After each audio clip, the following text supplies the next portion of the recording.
Hello and welcome to this new lesson. If you need to use an image texture like this, and get rid of the black gaps between the pieces of wood, I'm going to show you how to make them transparent.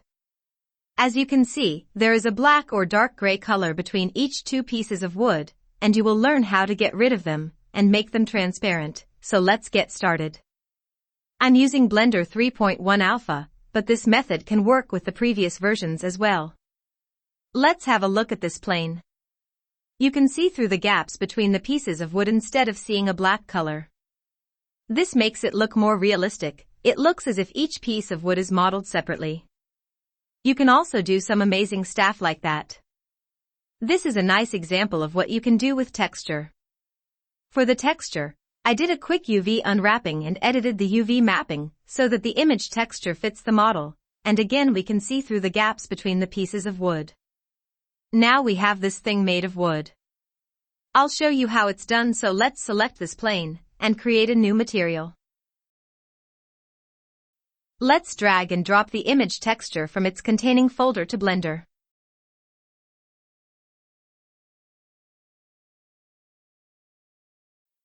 Let's connect this node directly to the base color of the principled node and see the result.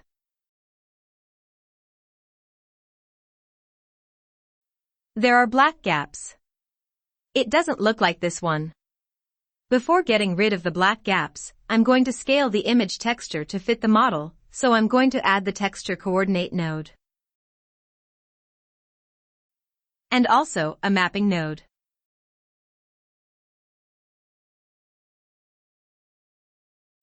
For the mapping node, you connect the vector output to the vector input of the image texture node. If it is a complex object and you plan to UV unwrap it and edit it, you can use the UV output here. If it is a simple plane, you can just use the generated output. This way we will be able to control the scale.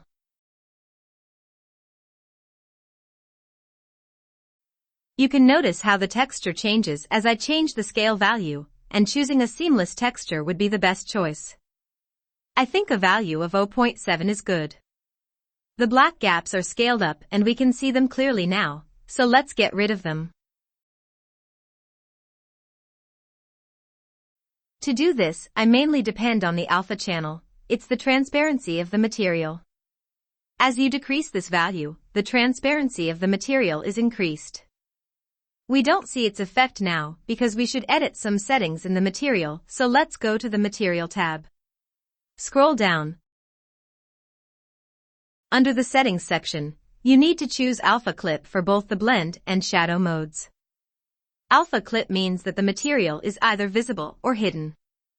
If the alpha value is greater than 0.5, the material will be visible. If the alpha value is less than 0.5, the material will be completely transparent. I'll keep it visible for now. We have an input socket here, where we can set different alpha values for different parts in our image. So if I put my image texture here, the areas that are black or tends to have dark colors will have an alpha value that is less than 0.5, and they will be completely transparent or invisible. For the white or bright areas, they will have an alpha value that is greater than 0.5, and they will be visible.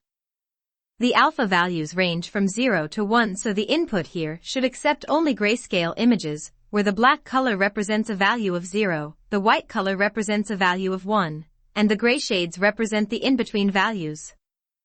However, we can still connect a colorful image to this input socket, and it'll have the same function.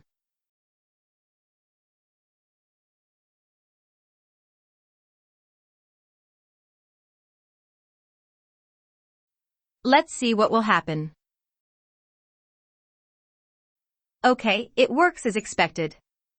The dark areas are now completely transparent, but we still need to have more control over it.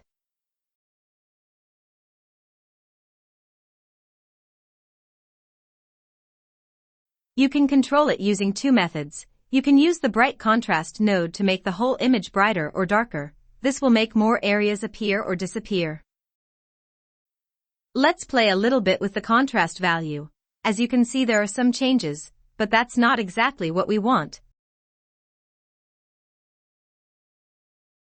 I'll put here a value of 0.7. Changing the brightness value will do the trick. So playing with contrast and brightness will enable you to control how the gaps disappear.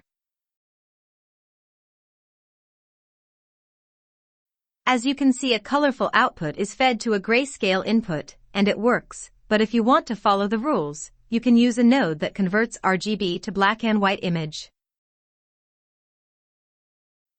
There is another way to control this, so instead of using the bright contrast node, you can get a color ramp node.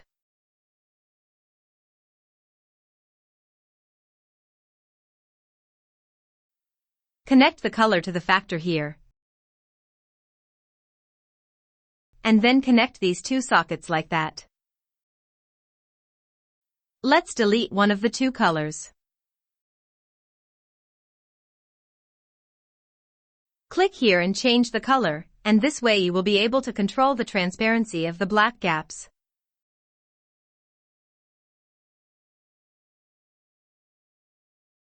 I think this is a suitable value. So we are able to achieve this result using two methods, and there could be more. Let's have a look at our object. It looks great, and I feel like the color ramp node is better than the bright contrast node.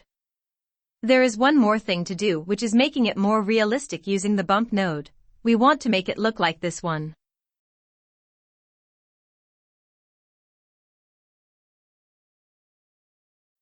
I'll take an advantage of this output and connect it to the input of the bump node. Let's search for our bump node.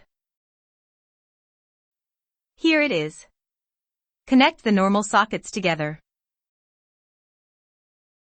For the output here, it should be connected to the height, so let's make a room for it and keep our nodes organized like that.